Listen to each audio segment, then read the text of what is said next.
Welcome to Leka Eto Speak YouTube channel. Thanks for watching. Please don't forget to subscribe. Lovers all over the world, àwọn èèyàn ti jáde wọ́n ti sọ̀rọ̀, wọ́n sọ bàbá ńlá ọ̀rọ̀ sí ẹni tó lékè fídíò Omoge Saida, wọ́n sọ kùnbákùngbé ọ̀rọ̀ sí. So ẹ jẹ́ kí a gbọ́ ọ̀rọ̀ lẹ́kùnrẹ́rẹ́. Níbi tí àwọn èèyàn ti ń sọ̀rọ̀ ni àwọn bíi Koko Zaria ni wọ́n ti dá sí ọ̀rọ̀ yìí, ni wọ́n sọ a lot of things pé nǹkan tí ẹlòmíín wù níwà pé ó burú ju nǹkan tí Omoge Saida ṣe yẹn lọ, pé ọ̀dọ̀ àwọn ò support pé nǹkan tó ṣe ó dáa, pé but ẹ má jẹ́ kí abúlé ẹ̀ débi wípé yóò máa wá ronú á gbé nǹkan jẹ. And then ìgbà tí àwọn èèyàn tí wọ́n contribute tí wọ́n sọ̀rọ̀, wọ́n ní to first do pé kò kí ń dàbí last do, pé àwọn tí wọ́n tú fídíò yẹn síta wọ́n ti ṣe tiwọn ó ti lọ, pé Saida ò kúkú sọ̀rọ̀ látọjọ́ yìí, pé but ṣé èèyàn mọ nǹkan tí Saida tó ń plan fún ẹni tó ṣiṣẹ́ because ó sure wípé Saida ó máa mẹ́ni tó ṣiṣẹ́ yẹn. And then wọ́n ní wọ́n ti gbá Saida lójú báyìí pé àti ìmọ̀ bóyá orókún ni Saida ti máa gbá wọn tó máa ṣẹ̀jẹ̀ tó máa yá. So gbogbo ẹ̀ náà ni wọ́n discuss nígbà tí ìyá ọ̀gbà tí ó host conversation lórí ọ̀rọ̀ yìí. So ẹ jẹ́ ká gbọ́rọ̀ ní ẹ̀kúnrẹ́rẹ́ bí wọ́n ṣe discuss, bí àwọn èèyàn ṣe sọ ọ̀rọ̀, bí wọ́n ṣe sọ fact. Ìgbà tẹ́mi gan wo fídíò yìí, mo rí pé àwọn tán sọ̀rọ̀ yìí wọ́n gbé ọpọlọ kalẹ̀, wọ́n dẹ̀ sọ ọ̀rọ̀ onílàákàyè, wọ́n dẹ̀ sọ òtítọ́ ọ̀rọ̀. Kò kí ń ṣe pé bóyá wọ́n ń support Saida pé n tó ṣe dáa, but wọ́n jẹ́ ká mọ reality. We women, let's mind our business when we come to marriage. Why are we searching our husband because of mọ́kùnrin? O lè mọ́kùnrin tán. Ṣé yẹn ni ó máa sá lọ? Ṣé yẹn ni kó máa sá lọ? Máa tọrọ ẹ jẹ. Bẹ́ẹ̀ni, àwọn tó máa fún lẹ́fọ̀ wọ́n lè fún látòrí fóònù láì ṣe pé lọ jẹ́ ń bẹ̀. So why are we not there? Máa yẹn careless, ó careless, he's a careless man. It's too much. Ọjọ́ yẹn mi ti ẹ̀ rò pé okay, woman yẹn gan lè dárin kan bóyá gbà tọ́rọ̀ yẹn ti wọra sí wọn kan ní rí pé kíní kan máa mú mi lábẹ́ ọmú. Wọ́n lè decide láti ṣú ọmú pé ẹ wò sá, ẹ wò kíní kan sá. All those things kò sí big deal bẹ́ẹ̀. Ẹ wo Alájà Saida ẹ go on kọ̀ọ̀kan ẹ fi wọ́n lẹ̀ ẹ tó dà síta kó lọ máa jẹ́. Àwa tó ń dà fún ẹja lọ máa jẹ́ ká lọ kú lé lórí. Ẹ̀yẹn move on life fún yín. Bí tó ṣe kókó Alájì ti sọ̀rọ̀ lẹ́ẹ̀kan wípé tí ó bá ti àwọn ọmọ wọn ní kókó táwọn ọmọ bá ti understand ó ti tán. Èmi máa ti ta sí ìgboro mi ìrún ẹ ṣe bí ìhòòhò lórí ẹ ó yá lọ máa jẹ́ ẹ lọ máa fi dà. Èmi máa sọ fún ẹ lọ máa fi dà ni mo máa sọ kiri ẹ lọ máa fi dà.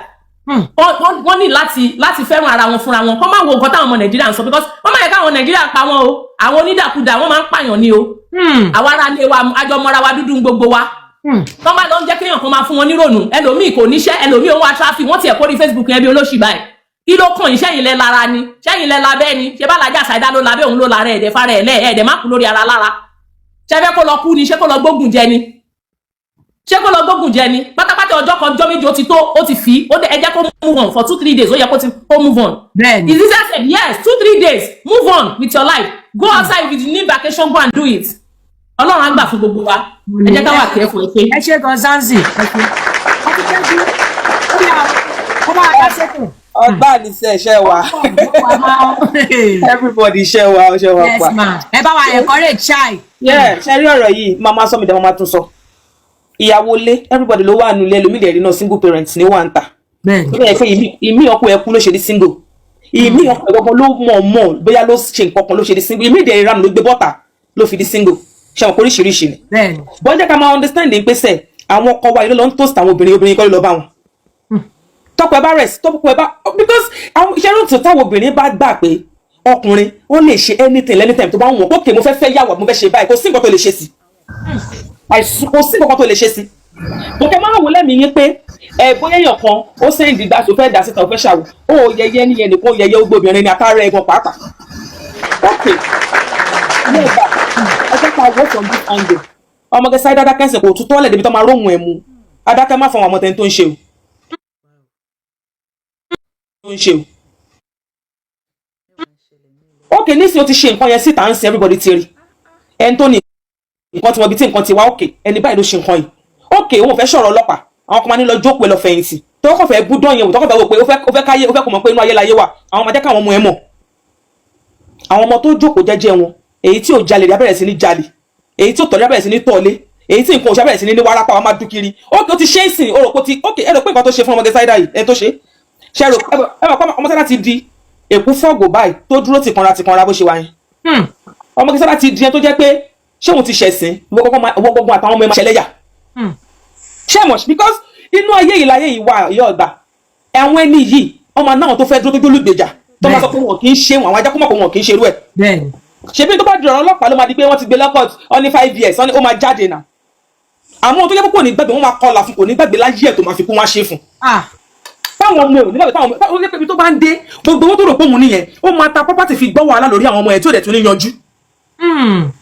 torí kàkó débi tó ti máa gbà ọlọ́mọ ọba gan ò ní jẹ́ kó rí gbà. ìgbà first to do no dey pay ni o. bẹ́ẹ̀ni o. the last one go eat. ìwọ ti gba lójú ńsìn ṣé ọkọ ojú tí òun máa gbàwọ lórúkọ orúkọ ẹ̀ máa ṣẹ̀jẹ̀. òun máa kéré odò ibi tó mọ̀ báyìí pé ẹgbàá mi èmi lélẹ̀ ọtí ṣe ní báyìí. ẹjọ́ máa ṣe kọ́ Omoge Saida dẹ̀ parẹ́ àti gbọ́ ògbó tó tiẹ̀ sọ ẹ jẹ́ ká ṣó ẹ̀ lẹ́ṣọ́ àná. wọ́n ní ìdẹ́ fi wọ́n jẹ́ni wọ́n rí ọgbà wọn most àwọn tó ń sọ̀rọ̀ pé òun ló ń dánú lé wọn rú ẹ mọ̀ bóyá ilé yẹn wà traumatized ẹ lọ bí àwọn yóò gbà má sọ̀rọ̀ kan èmi ni mo mọ́ra mi ilé mọ́ra yín bẹ́ẹ̀ ṣe wà yìí pókè mo wà ní ọkọ mo ń ṣèrànù wọ́n yóò bí tó yẹ pé tó bá ní kọ́ bọ́ọ̀tà kọ́ abúlé lójú oògùn báyìí pé bó ṣe wà ní ọkọ yẹn ò nẹ́lómi tó bẹ́ẹ̀ púpọ̀ ni wọ́n máa sá wọ gbé wọn lè jáde púpọ̀ ni wọ́n máa sá lọ wọn lè jáde tọ́lọ́ mọ̀ nǹkan tó ń ṣe. ṣé ká kọ̀ọ̀kan mọ́ gíǹsì wa ni ṣé ká dẹ̀ lọ́pàá ṣé ká lọ́pàá ni. ẹ wá sọ pé ó ṣe tó ṣe ẹni yìí single ni a sọ pé kọ́kọ́ ṣe é da àwọn náà fi ní káyé ń lọ wípé wọn ń ṣe nǹkan bẹ́ẹ̀ ipa àwọn bọ́ọ̀jọ́ obìnrin ẹgbẹ́ wọn ló gbé kínní yẹn síta kí sáà ìgbójú ó ti ṣẹlẹ̀ Saida Balógun lọ́nà ń jẹ́ àwọn tó ń sọ pé ìwà tó wù all this grace àwọn ṣé Balógun lẹ́yìn jẹ́ ṣé sọ́ọ̀lì mú yín lọ́njẹ́ ni ṣé sọ́ọ̀lì mú yín lọ́njẹ́ ni fọmọ mọ́mì yín ni wọ́n ni ṣé ìyá yín ló bí wọn ni tí wọ́n lẹ̀ náà wọ́n ń ṣọmọ ìyá yín wọ́n ń ṣe bí yín wọ́n ṣara yín púpọ̀ náà àwọn ẹbí yín kan ló máa ń jí tòmátì ló máa ń jí àtàtàṣe ló máa lọ sí àwọn H&M ló máa ń lọ wọ aṣọ mi sórí aṣọ nínú store tó máa jalè bọ́tà. ẹbí wọn lẹ̀ náà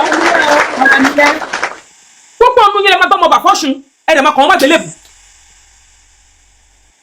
ẹbí wọn lẹ̀ wọ́n ṣe Sunday mú yín wọ́n ṣọmọ mọ́mí yín wọ́n ṣọmọ dáàdì yín púpọ̀ ọdún yẹn bẹ ṣe wáyé under married man mi ilẹ̀ ṣe wà tẹ́yìn náà ti ń comment jáde pé òṣì lọ́ ṣe abẹ́ ọkọ ẹlòmíì lẹ́yìn náà tẹ̀lé náà kọ́lé ìyàwó ló ní ẹ o rẹ̀ tí wà lábẹ́ ọkùnrin yìí. bẹ́ẹ̀ni àwọn ìyàwó ilé alágbèrè bẹ́ẹ̀ni. wọ́n ṣe Sunday mú yín lọ́njẹ́ wọ́n ń ṣọmọ ọ̀já yín ìyá yín kọ́ ló àwọn tó ń jọmọ ọ̀já wọn gbọ́gbọ́n wọn sọ pàrọ̀ ń ro àwọn ọmọ bíbí inú wọn sọ pàrọ̀ ń ro àwọn kí ni sí yín. àti pé ṣé tó bá jẹ́ breadwinner family èèyàn ṣé yàn ní kó kú ni. ó sún mi tẹ́bàdàn lọ tún di àwọn pípọ̀ yìí nǹkan tó ń dánwò kéré àwọn tó ń kọ́ wọn má gbélébù yìí. ó ti accept mistake ó ti ṣe gbogbo ó ti ṣé kọ́ dẹ̀ ló ṣé ká wá kọ́ wọn mọ́ gíga. àti ṣètò Omoge Saida ló bọ́ta yóò gbà tó bá tún di ẹlòmíì tó ń kọ wọ́n má yìí má gbélébù wọ́n máa jùkọ̀ pa lẹ́sẹ̀kẹsẹ̀ wọ́n máa jùkọ̀ pa onítọ̀ tó bá sọ fún mi kó mo náà dánwò. ibi ajá ló ń bá sùn ajá tó wà nílé pẹ́ẹ́tì ẹ̀ tó mú kiri ló ń ládìí ẹ̀ nulẹ̀ ló ń bá sùn. yẹn dẹ̀ worse. èmi inú yín àwọn ọmọ ọ̀rẹ́ yín àwọn ọmọ yín tó ti dàgbà first born yín tó dàgbà àwọn ọ̀rẹ́ ọmọ yín ló ń bá yín sùn nulẹ̀ yín. kábíyèsí.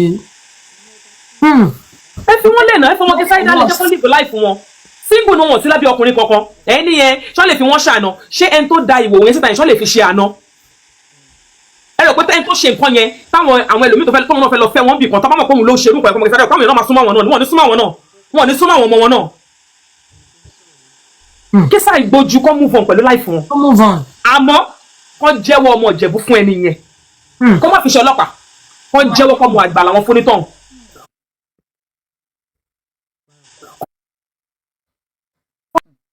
wọn kì í ṣerú ẹ̀. ṣé yẹn ní kọ́kọ́ ẹ tiẹ̀ dúró ṣé yẹn ní kọ́kọ́ ẹ dúró. ọlọ́run ẹ ti get the point tí mo drive at. dey play. ó ṣe nǹkan yẹn ń sìn ṣó mí pé ọkọ ẹ ò ní náwó mẹ́lòmíì. ẹ túbọ̀ kan fún nǹkan tó ṣe yẹn ọkọ mi àtúkọ̀. àbí wọ́n sọ pé òun àti Sáyọ̀ ṣì máa sọ̀rọ̀ pé yàtọ̀ ọkùnrin balẹ̀ òun ló ṣe fún ẹ máa fẹ́ nǹkan kan oníṣẹ́lẹ̀. máa tọrọ ẹ̀jẹ̀ mbẹ̀ ọkùnrin dey play. kí ló dé tẹfẹ́ ní pọ́lẹ̀ tẹ máa fẹ́ kú lórí tẹ máa fẹ́ ní BP lórí ọ̀rọ̀ pé ọkọ ẹ̀ àzáò kí ló ń jọ ọ̀pọ̀lọpọ̀ so ẹ má bínú àwọn single tó wà ń ta tó yìí nọkọ tó dẹ̀ kọ́ fẹ́ nọkọ yẹn tó dẹ̀ fẹ́ ṣe ìrànú yẹn gbọ́dọ̀ marry. Because I don't understand. ọ̀ gbọ́dọ̀ marry do everybody sọ pé òun sacrifice single tó fẹ́ wọlé náà sacrifice mọ̀ bẹ́ẹ̀ náà ṣe fẹ́ fẹ́ lọ́wọ́ pa ọmọ inú ọmọ tó yàn lé jùnú ọmọ inú wà productive ọmọ inú mú nǹkan sí table. jẹ́ àwọn ọkọ̀ ìjọ́mọ líle ni kálọ́wọ́ líle ni wọ́n á máa fi ṣe content ni o.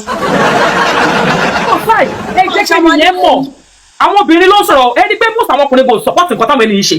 wọ́n support ìfọ̀ àwọn obìnrin náà. mo ṣe mọ̀ pé máa yẹn lèmi blame o kì í ṣe tó jù síta o ó careless ọkùnrin yẹn careless. ní ọgbà pẹ́ pé wọ́n á kí fóònù yẹn kan. àbúrò bá a ṣe gbọ́ kì í ṣe akẹ́ ọ́ rí lórí fóònù ẹ̀ ní. irú o bẹ́ẹ̀ tó bá ti wò delete ẹ̀ náà. bọ́n ti ṣe wá sọ tó bá yẹ pé rọ́bọ́jú òtún àmọ́ ọ̀nà àgbàlagbà lẹ́nu yẹn pé kò mọ ọwọ́ fóònù mọ́ ìgbà kan àwo kan. ẹ má wọ̀dà ara TikTok ló. ìwọ tó lè gbà o àmọ́ delete náà. nǹkan tẹ́bi kọ́ rìn ní ọ̀rọ̀ yìí ni pé ó ti ṣẹlẹ̀ o kò sọ̀rọ̀ kú bẹ́ẹ̀ kò sọ̀rọ̀ lóò ọmọ àwà depressed ó máa fi ìwọ̀n ó máa rí bẹ́ẹ̀ bóyá kátẹ́gùn fẹsì ẹ kí gbogbo ẹ lọ ẹ jẹ́wọ́ fún fóbìnrin lẹ́yìn náà ẹ jẹ́wọ́ fáwọn ọmọ ẹ fóbìnrin lẹ́yìn náà ẹ jẹ́wọ́ fáwọn ọmọ ẹ fóbìnrin ní ẹ jẹ́ kó lọ bẹ́ẹ̀ lórí ìran kejì inú ẹbí ẹ̀ kó mọ̀ lára kó mọ̀ wọn kì í ṣe. Lovers all over the world, ọ̀rọ̀ ni ẹ ti gbọ́ ẹ̀ lẹ́kùnrẹ́rẹ́. Ẹ̀yin tẹ́ jẹ́ fi wá sí wa ojoojúmọ́ náà ni èèyàn máa ń kọ́gbọ́n sí i. Gbogbo nǹkan tí èèyàn á dẹ̀ fi kọ́gbọ́n ilé ayé náà ni ó ti bá yẹn. So ọgbọ́n kan tún rè ọ̀rọ̀ tún làwọn èèyàn sọ yìí. So ẹ̀yin tẹ́ ṣe ń darapọ̀ mọ́ channel ẹ bá wa subscribe, like, comment, share. So I really appreciate the support you so far. We love you all. Thanks for watching.